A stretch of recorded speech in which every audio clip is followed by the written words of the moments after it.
Dr. York has suffered 15 years of severe and harsh punishment. He is now detained in the most secure prison in the United States, forced to serve 135 years for crimes he did not commit. For many years, Dr. York was not allowed to access copies of what has been sealed to defend himself of those heinous accusations for which he did not commit. There has not been any evidence presented to convict Dr. York as to the transportation and/or RICO charges. The so-called medical evidence used to incriminate Dr. York are falsified contrary to what most people are led to believe, and I will address them accordingly with sound mind. Now, according to their records, sexual transmitted diseases were used to indict Dr. York, and according to their own records, a few of the alleged were said to have these sexually transmitted diseases, and this was considered a key evidence. Now, as such, Dr. York did not have, nor has he during the time of the alleged offenses, had any sexually transmitted diseases.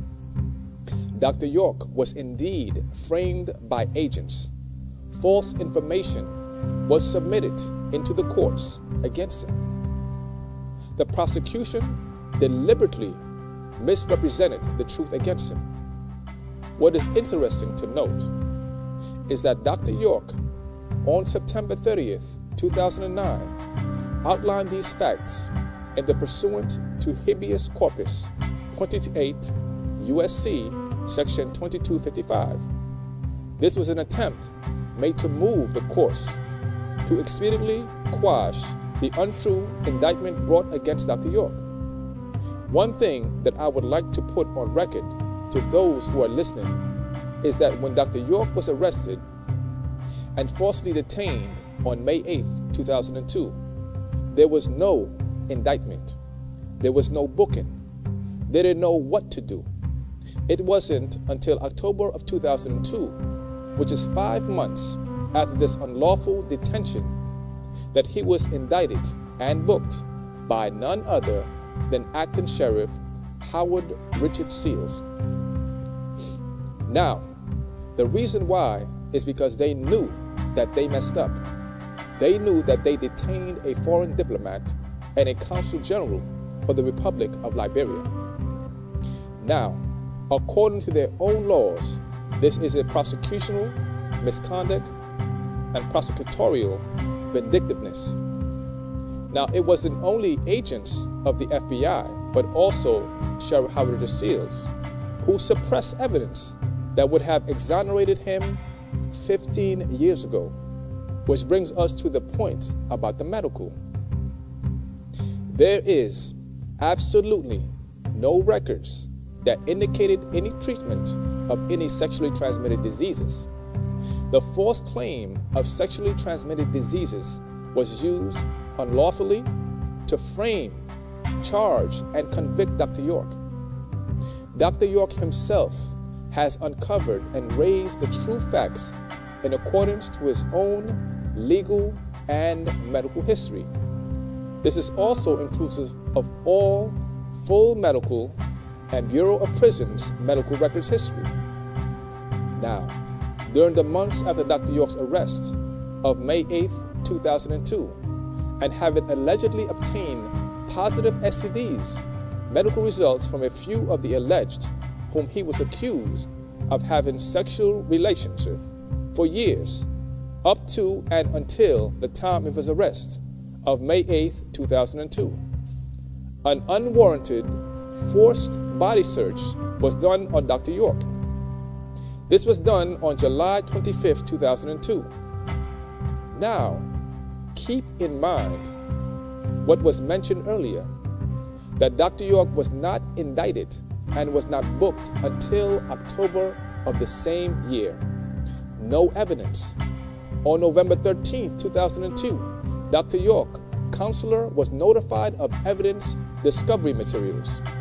In the discovery, which was submitted by Richard L. Smoltry Jr., it was stated and I quote, "Some of the alleged were tested positive for sexually transmitted diseases.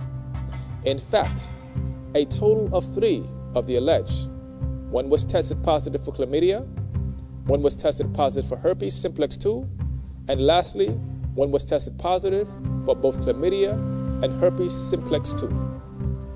This letter was used to show the correlation of alleged sexual offenses to each of the alleged victims. This letter was then entered into evidence against Dr. York by Richard Moultrie. Sexually transmitted diseases were wrongfully used to charge and convict Dr. York.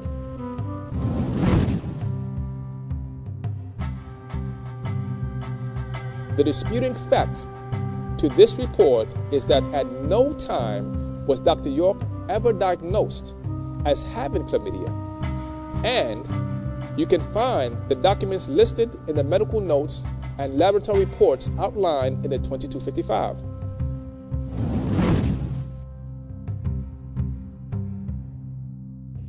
At no time was Dr. York ever diagnosed as having herpes simplex 1. The question should be asked, how could Dr. York have sexually abused each alleged victim and transmitted diseases, and he did not have sores, symptoms, or diagnosis of having chlamydia or herpes 1? Nor does there exist any medical records alleging that he has received treatment for the above sexually transmitted diseases. It is not possible.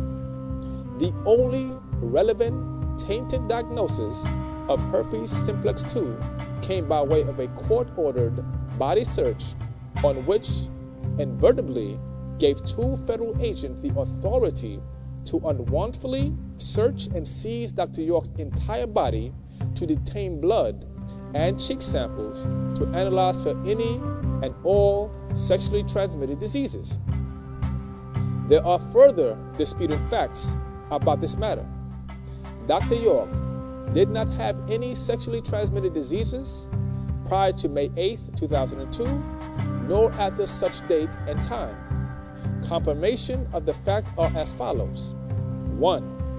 Having been incarcerated and detained in approximately 11 state and federal penitentiaries, he was never diagnosed as having herpes 2, nor is there any medical of Dr. York's being treated or and cured for herpes 2 or any other sexually transmitted diseases. There were no cold sores on his lips or other parts of his anatomy.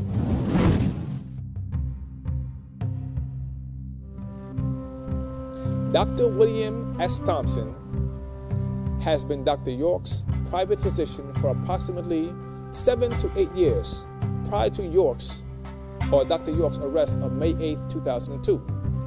Now also, on February 18, 2003, Dr. William Thompson sent a letter to the following: Kevin Mason of the United States Middle District Court Probation Office. In this letter, he stated the following: 1. The seriousness of receiving proper medical care of his life-threatening illness. Number 2, how long he has been under care of this particular doctor. Number 3, how his medical records were removed off the land of his own home on May 8, 2002. Number 4, how it was to his understanding the medical records were in the possession of the Federal Bureau of Investigation in Atlanta, Georgia. Number 5, Dr. York's medical history to the best of his knowledge. Now, I'd like to make this statement. We now know that the FBI raided the land on May 8, 2002. We also know that according to the letter sent in by the good doctor, Dr. William Thompson, that his own home and personal property, as well as all medical records that he had as a private physician for Dr. York, was also seized. That would mean that the FBI would have all the evidence they need, just based on his medical history, to throw away the keys So why was it necessary to perform an unwanted body search of Dr. York? Why was it necessary to take blood samples from him? Where is the DNA evidence if, according to the allegations, right, these so-called victims were abused all the way up until they were taken off the land on May 8, 2002 by the Department of Child Services? Also, this leads us to number 6, which is a very important sentence, where Dr. William Thompson states, and I quote, "I recall you asking me if I had any identified sexually transmitted diseases during my years of caring for Dr. York. As I stated, I have never found in him, nor have I ever had suspicion of any sexually transmitted diseases in Dr. York. Even further, I have never treated nor known of any treatment given to Dr. York for sexually transmitted diseases." On November 2007, the Holden Law Office, with the assistance of Paralegal Professionals Incorporated, subpoenaed Dr. York's entire medical records from every state and bureau of prison that he was housed in. Now, you all have to remember that this is 11 different prisons. Attorney R. Holder did this on behalf of her clients at the time. The following was discovered. The facts concerning Dr. York. Throughout the investigation, sexually transmitted diseases were used as fear tactics on the alleged witnesses to accuse Dr. York of having inflicted such sexually transmitted diseases on alleged witnesses. Also, the prosecutor accused Dr. York of having sexual relations with these individuals from the 90s until the removal from the property of 44 Shadydale Road. Now, this brings us to the next point. Some of the accusations even alleged to have started as young as 3 and 4 years old. However, after numerous hospitals, laboratory testing, doctors, nurses, and in-depth medical exams, no medical evidence exists to confirm such false accusations.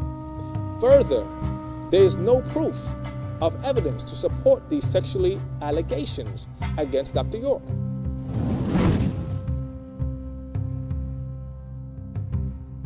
If y'all think about that, wouldn't all the wives of Dr. York also have these STDs?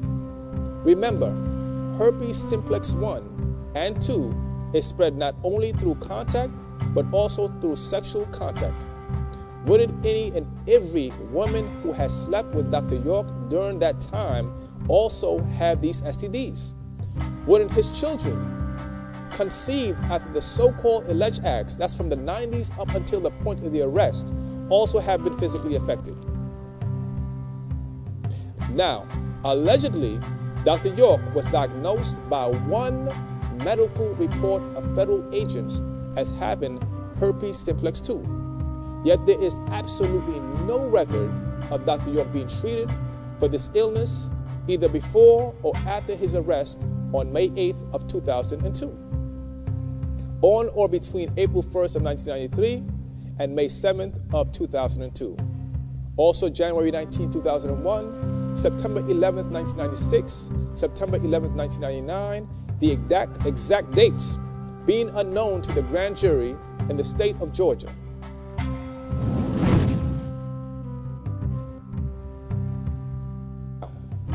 Contrary to these accusations, the Scottish Rite Lab interim report, which is located 100 Johnson Ferry Road, Northeast Atlanta, Georgia, and the Erwin Sichman, I think his name is, the medical director at the time, medical records for this individual provided the United States with a conflicting medical history. These tests was inclusive for throat cultures, GC, anal laboratory work, herpes type 1 and 2, received May 14th, 2002. All this occurred in 2002. The alleged in Dr. York case rated an index value of 0.10 on herpes 2, yielding a negative result on herpes 2. the type that Dr. York was allegedly to have. Also, negative of any significant level of detectable IgG. All other sexually transmitted diseases provided negative as well. This is also inclusive of HIV, chlamydia, gonorrhea, all proven to be negative. The overwhelming medical evidence alone exonerated him. What more do one need? Dr. York was arrested on May 8, 2002. He was not booked nor charged for 5 months. October 2002, that's the date now. His conviction of 135 years of over 200 counts of over-indictment was substantiated by way of a 1998 anonymous letter sent to the Department of Family and Child Services alleging sexual abuse. One zealous Sheriff Howard Seals, who had malicious intents towards Dr. York for the past 7 years prior to the May 8th of 2002 arrest, what he did was spearheaded this investigation. It is also documented that witnesses since his arrest has come forth to testify on his behalf. Mind you, most of these witnesses were stated in the FBI allegation to be victims. Furthermore, it is also documented that most of those who testified as alleged victims have willfully recanted testimonies.